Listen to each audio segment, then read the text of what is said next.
观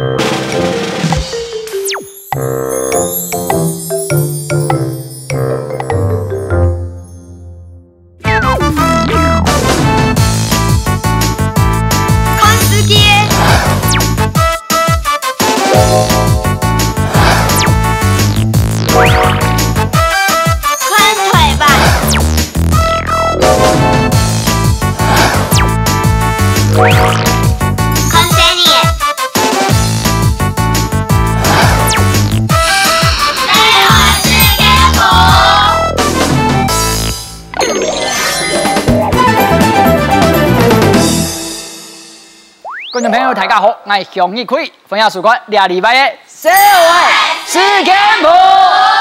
其實關於從2004年通過了性別教育平等法之後，我們議題是經受到大家熱烈的討論，所以基本上上到安多的時候，老師嘅專家我哋討論兩種問題。因為身為大家曉得，來到現場嘅專家係來自台灣性別平等教育協會嘅副理事長莊淑清莊副理事長，老師你好。大家好，大家好。為了了解性別平等教育法對關於推行超過10年，到底以下效果有乜係咪有哪大嘅改善呢？從體育者調查開始來看，我們調查的對象是101位網絡上8到13歲同學。遇到像女生的男生，你會怎麼樣？4%會覺得很喜歡，43%會覺得很不舒服。53%會覺得沒有什麼特別的感覺。現場的小歐們，今天來了21位的小歐，還有2位家長。大家在遇到我們這個命題，如果有男生他的行為比較像女生的時候，會不舒服的，請舉插牌，可以嗎？來，請舉牌，謝謝。23位來賓當中，有6位會不舒服。男生蓮花指走路那一巴是會有點不舒服，就是看到男生走路或跑步那個姿勢，覺得怎麼像女生有點惡心的，所以感到覺得怪怪的，會感覺有點怪怪的，可是不到討厭。那你遇過這樣的男生的頻率高不高？還好，可是我遇過像男生的女生。那給你的感覺又是什麼呢？就覺得他很酷。小亮引起我一個興趣。我想要追問大家一下，如果你遇到就像小亮講的女生，但是她的行為很像男生的，會讓你不舒服的，請舉叉。來，請舉牌。看起來似乎是比較男人婆的女生，其實人緣也是不錯的，但是好像比較娘娘腔的男生是比較容易被排擠的對象。像女生的男生容易被排擠，那主要是他們外顯的行為。我們就來看一下下一個調查。同學覺得娘的特質。有沒有同學可以來表達你自己的看法？我覺得說，如果男生愛打扮的話，他可能也只是想要讓他自己想說外表比較光鮮亮麗而已，並不代表說他一定很娘啊。那個23號的爸爸，你有糾正過公子嗎？其實我是知道他性別是正常啦。等一下，老師馬上就聽到這2個字，老師就已經待會老師要補充了。正常2個字很敏感哦。所以其實他常常就會感覺就像我們比較認為不該是男生表現出來的行為。那些行為會惹惱你嗎？1次2次還好。可是如果你有發火過嗎？確實有，就是說他很喜歡，就是說來抱抱。然後抱抱的話，那個音調就會很像女生那種抱抱那種音調，來抱抱，蠻可愛的。老師馬上就有話要說了。沒有，其實我覺得這樣蠻可愛，因為自己的孩子用這麼撒嬌的聲音跟你講抱抱，你會先想到的是這像男生或像女生，而不是想到說孩子跟我示愛，然後我覺得很喜歡這樣子。其實1次2次，我會把它當成是很可愛。2、3次、4次、5次，幾乎每次都這樣的話，那我就會覺得你就正常一點，說你要抱抱就好了。老師又出現這個字，就說我們真的一直落入那個特定行為對特定性別而言是不正常的。哪裡來的？我們這種判準是誰強加在我們身上？怎麼粘得這麼牢固？在台灣哈，你們知道一般我們認為一個身材很好的女生應該是什麼樣子？她應該是瘦的，瘦，然後穿着打扮很時尚，然後她比較秀氣，就是沒有這麼的大喇喇的。你知道，如果是这样的体型去到某一些国家，例如非洲啊，像我去过那个帛琉，他们会认为这个身材哪是一个女生应该要有的样子？太瘦了，因为在他们的国家必须要是比较丰腴的女生才叫做身材好，才比较有行情，才会有人喜欢。我要说的是，天生自然的那个样子。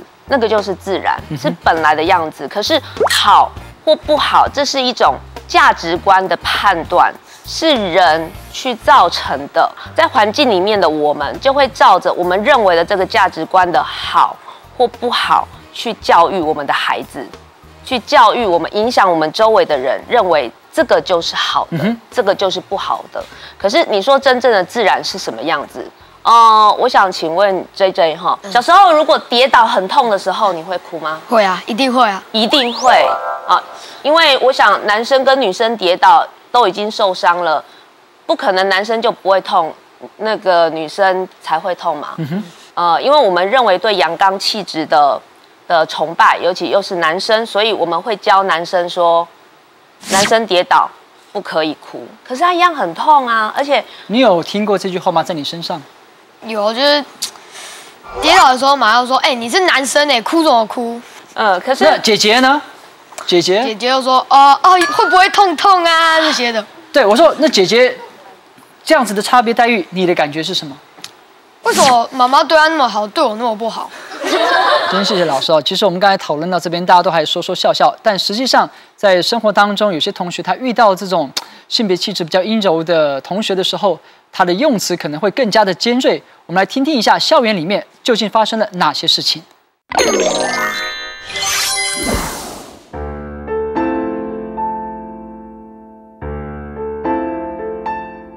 一般来讲，大家都会觉得说，就是比如说行为举止有点女性化，或是讲话比较，像女生的这种举动，那种大家都会觉得是像娘娘这样。然后他们就是有时候靠近我的时候，就可能就会说，哎，我跟你说，然后就，嘿，就是明明可以正常讲话，结果他不是正常讲话，有可能就突然拉高音调那种感觉，有点烦。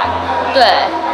但是就是又修正，就是想要修正自己说，就是其实这是一个，就是我们自己的问题，而不是他的，就是希望把他当个朋友吧。但是心里那个怪怪，当然还是没有解除。觉得他应该要看那个场合来，就是来适度的修改他自己的，就是放出的那种行为。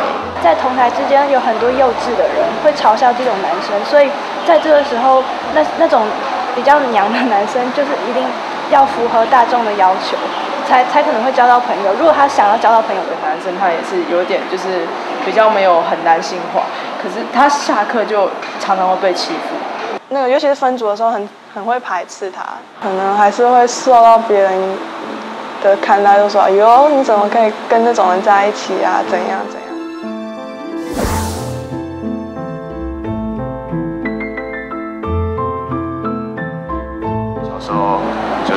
就比较常被人说比较女性化，那时候也是常常被欺负，然后就是有时候就会觉得，就回去会想说，为什么我会这么笨呢？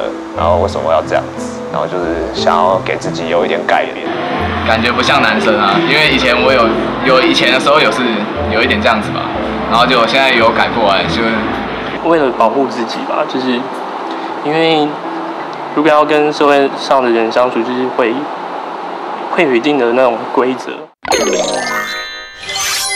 條國家嘅街團 VCR， 大家可能要談到幾隻關鍵詞，衝頭出現嘅包含少戰、行個強迫自家改變自家行為，朝上我認為冇乜嘅所長，唔過為到外界看法、社會嘅議論，所以我還係改變好嘞。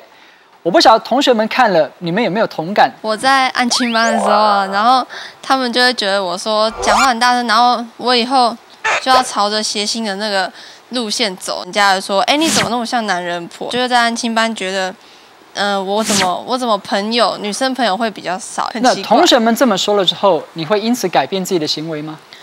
不會，我反而會成為一個比較就是雙面的人，就是我在學校的時候會，因為大家比較不喜歡這樣做，然後又為了我課業着想，所以我到學校就會變得比較像女生。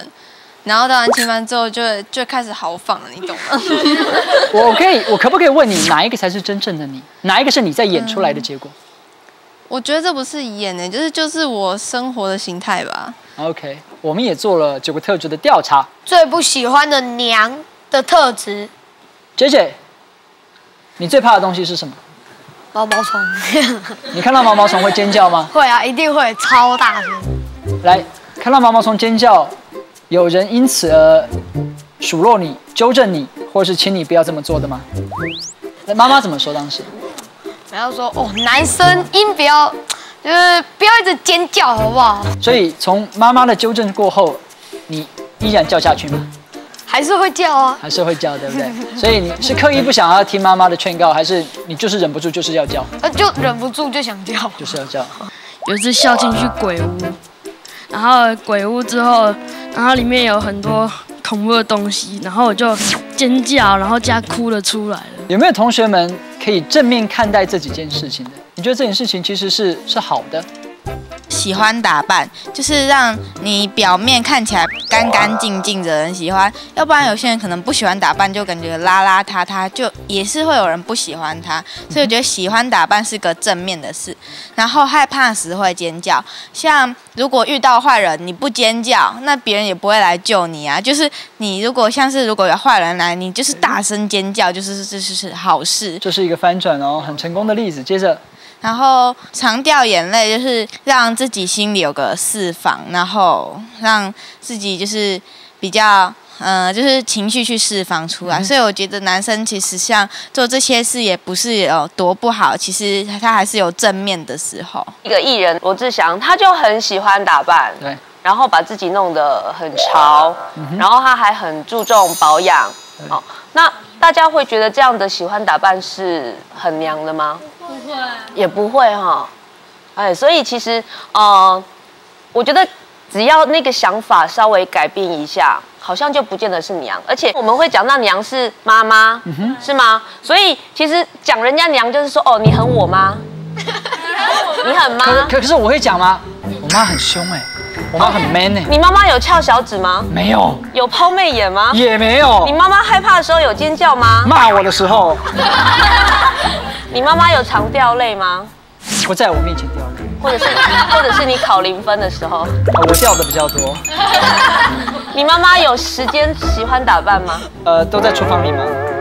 是啊，所以其实我觉得有时候我们很容易受别人影响，去讲说啊你很娘，你怎么样，可是却没有去思考，就是跟着别人做了，然后去用这个字，却没有想到说，哎，娘这个字其实某个程度，在我已经成为妈妈的人来说，我觉得娘这个字其实象征是非常的坚强。我们谢谢这个老师的专业意见后，大家讲了那么多，那今天在节目当中，我们也特别邀请了一位特别来宾，那会不会他是一个很极致的例子，让大家第一眼看到他之后，你可能在这些行为，你待会都可以观察，是不是都会在我们的特别来宾身上出现？那究竟他自己走过这一遭，他自己怎么看待外界的一些可能是批评，可能是歧视？那他有什么方法可以告诉我们，让我们也有翻转的机会？我们先休息一下，待会马上回来。洗下茶，我一行有夾夾真係有。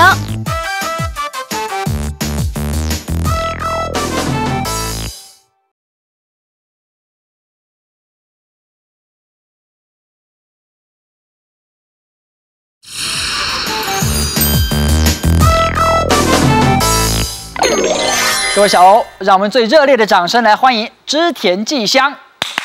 来，纪香这边请。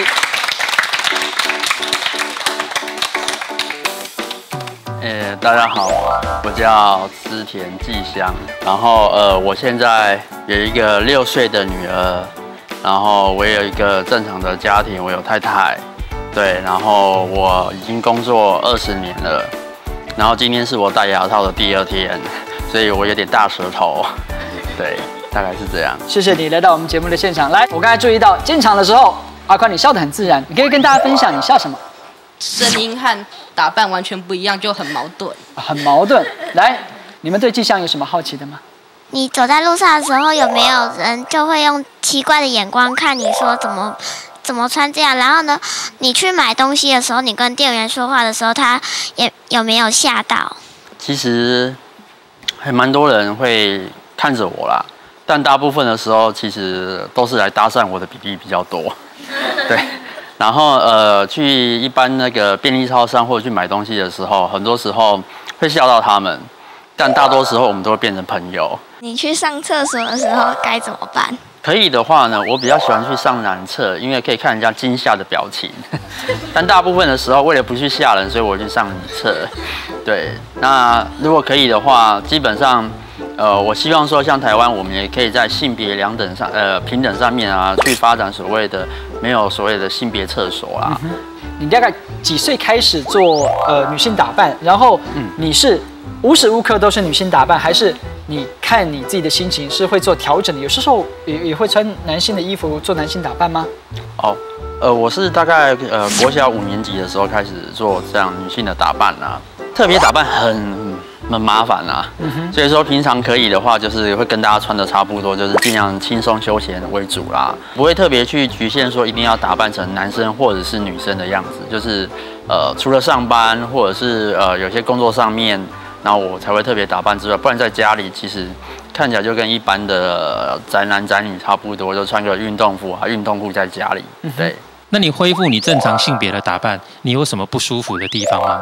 我也有西装啊，即便我穿着西装，我太太看起来说：“可恶，你看起来还是一个穿起来像西装很帅气的女性，你知道吗？”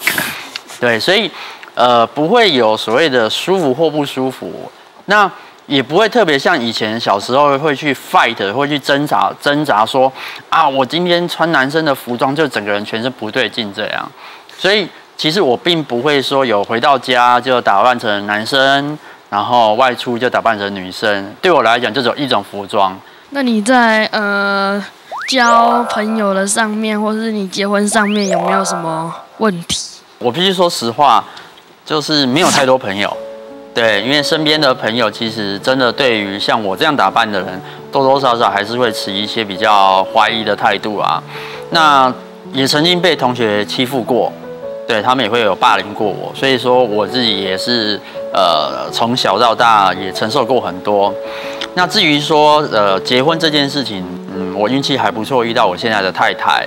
那她看到我这样子的时候，她觉得还蛮有趣的。她觉得说哇，怎么会有这么特别的人呢？所以我常说，我是男人中的极品，因为一般的男人你碰不到像我这样的。那我也是女人中的极品，因为我会知道说，像女人的她会想什么，然后以及她喜欢穿什么的东西，可能是我会告诉她、跟她讲会比较多。对，因为我们同样都是家长的身份。我比较好奇的是，您的孩子怎么看待你这个身份？因为我们家整天就会闹出一些很有趣的事情，然后他知道他的爸爸跟一般的爸爸不大一样。那因为我们从小就跟他在沟通说，你的爸爸跟别的爸爸看起来就是真的不同。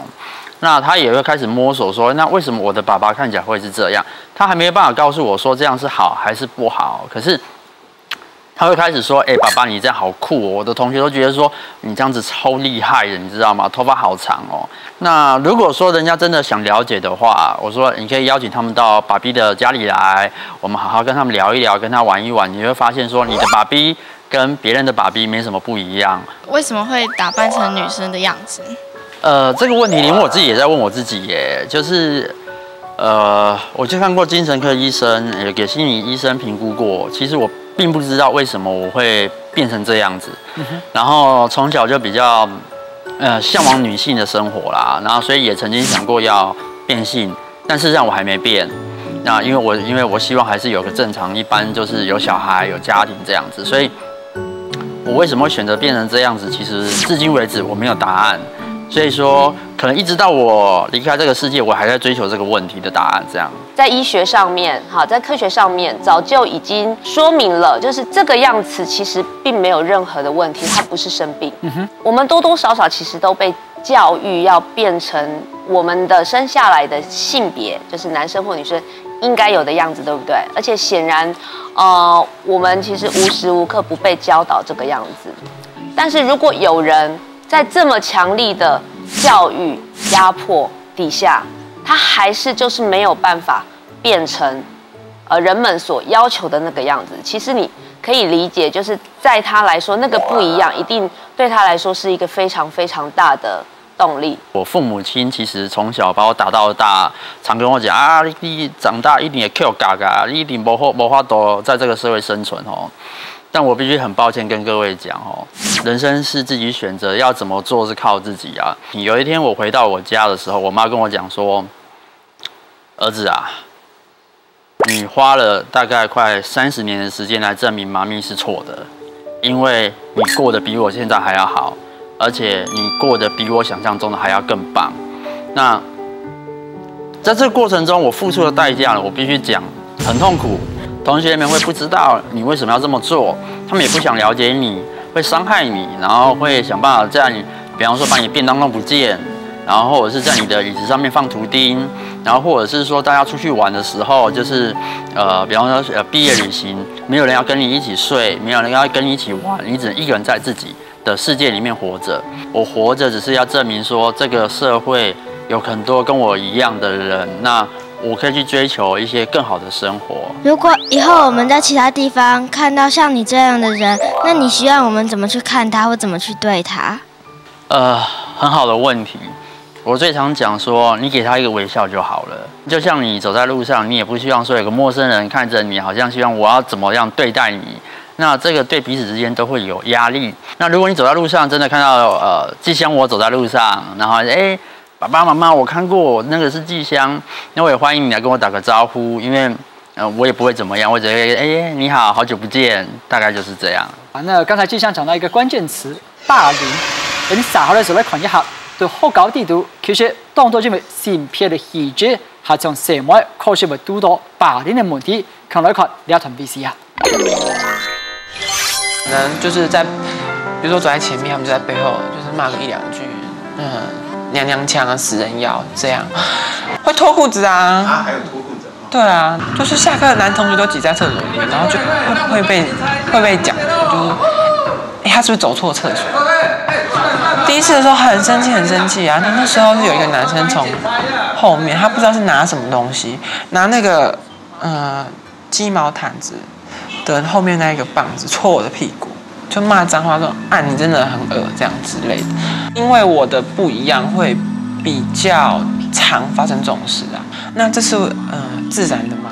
班上的同學可能對我的影響會比較大吧，可能就是故意捉弄我啊，然後可能會剝奪我一些發展的權利或是發言的空間。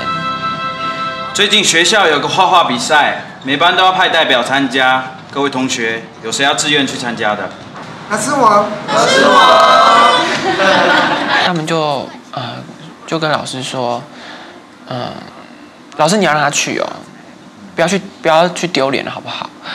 這種感覺。然後那時候我就聽到我就很難過，然後我就自動棄權，會覺得說很無助。然後而且有時候我也沒有刻意想要去變得這樣或是怎麼樣，可是他們就會覺得我常常很自然的就會流露出一些不應該有的行為。首先，我想要請教一下，各位小歐在看了這一段的 VCR 之後，你們的感受是什麼？你們對琪琪她所遇到的遭遇，你怎麼看待？就是我覺得每個人都有每個人的特質，然後就是不要因為他是男生還女生，就分別他不能做什麼事情之類的。我覺得剛剛那個影片，他被剝奪學習的權利，不能剝奪到他的權利，因為那是他的自由。台灣在2004年的時候通過了性別平等教育法，在這個法裡面，它就非常明確的規範了，任何的學生或老師也是一樣，不能因為自己的性別特質不一樣，而在學校裡，他被剝奪了他受教育的權利，就是剛剛你說的受教權這件事情，他應該能夠很安全的、很安心的，沒有恐懼，然後不要遭受到任何的暴力，然後在學校裡面接受教育。在葉永志的事件之後，前幾年而已，台北鷺江國中有一個學生姓楊，他就是因為他長期的遭受性別霸凌。他覺得他沒有辦法像靜香這麼幸運，他找到一個出口，他就结束了自己的生命。所以这件事情，事实上它是会导致非常严重的后果，包括不只是受教权被剥夺，甚至生命也被剥夺了。那我们来看一下一个调查，其实关于这个霸凌的状况。学校里像女生的男同学有被霸凌吗？28%有，72%没有。所以我们刚才只是看一个个案琪琪的例子，事实上在你我生活的周遭，高达1/4以上，他们因为女性特质而被霸凌。请问一下，你们有看过、听过这种被霸凌的状况吗？到学校，然后看到楼梯间有一个男生，竟然在那边哭，然后头低低的，好像是一个学长吧。然后发现他旁边有一群人，好像在笑他某一件事情，然后好像唱一些很奇怪的歌，然后那男生好像就越听越难过，整个情绪就是有点不太好，然后就一直在那边哭。可是那时候我看到，我是觉得不关我的事，就赶快离开，就当作没看到。可是事后还是会觉得有点后悔，应该要关心他，但是没有那种感觉。其实是在心里有点过意不去。听到同学们的所见所闻后，我不知道季香在你成长的过程当中，你自己怎么看待校园里面对于性别气质比较阴柔的男生的霸凌这件事情？多留一些时间给自己吧，让自己过得更值得活在这世界上，不要去太在乎外面别人怎么看你了。因为如果你拿我为例子，你会发现有一天在乎你的人会出现，不在乎你的人还是不在乎。可是我没有办法告诉你说，在当下很痛苦的那瞬间怎么度过，因为刚刚那段影片我看了，大部分我也遇过啊。你问我说现在是什么感受，我只能说很难过啊，因为相差了20年，时间不会改变这个社会的观感啊。可是有一点，霸凌这件事情，我只能讲，不只是我们才会碰到的，可能各位小朋友都有机会会碰到。你碰到了，如果你的父母没办法帮你，不用害怕，因为你总有一天你会长大，你只要面对它就好了。就像我常跟人家讲的，人家欺负你，你就想办法干嘛？证明你可以过得比他更好。当你身为被霸凌者，性别气质不是我选择，我就是做我自己，可是我为什么要遭受这样的待遇？我是受害者的时候。第二个，刚才有同学指出来，其实我是想要伸出援手的。接下来提到，没有人教我，在我的这个性别教育的课本里面没有告诉我说我能怎么做。我不知道这2点老师有什么建议？在学校里面，大家要了解，就是说，其实，在2004年的性平法通过之后，是有这样子的法令是可以保障大家，所以那谁可以去申诉？除了如果我被霸凌，自己本人可以申诉之外，因为你们都未成年，所以你们的家长是可以向学校提起的，或者是那个受霸凌的人他自己可能不敢去申诉，那其他人可以吗？也是可以的。好，尤其我们可以向导师或者是辅导师相关的单位，学校依照规定也会要设一个小的信箱，然后或者是现在都 email 很发达。最重要的一件事情，至少我们不要成为那个跟别人一样踹出那一脚的人，不要成为那个欺负别人的人。我想，在我们而言可以做的这件事情就很重要。OK， 谢谢庄老师专业的见解，也谢谢季香今天现身说法。了禮拜內容是希望本觀眾朋友讓你社會了解，所以我呢就男士到女士，我男士到女士對打扮對氣質某一天我就到明顯的氣氛，所以節目最後強調大家，你敢認為呢天的打扮唔適合男士，大家好好的思考。以上就了禮拜節目內容，非常感謝大家的收看，下晝禮拜六下午7點半，你準時收聽社會事件簿，耶！拜拜。谢谢。永志妈妈也好。我听到你们，通通永见到你们。你们没有错，你们没有错，孩子们，你们要勇敢。天地创造你们这样的一个人，一定有一点时光让你们去争取人权。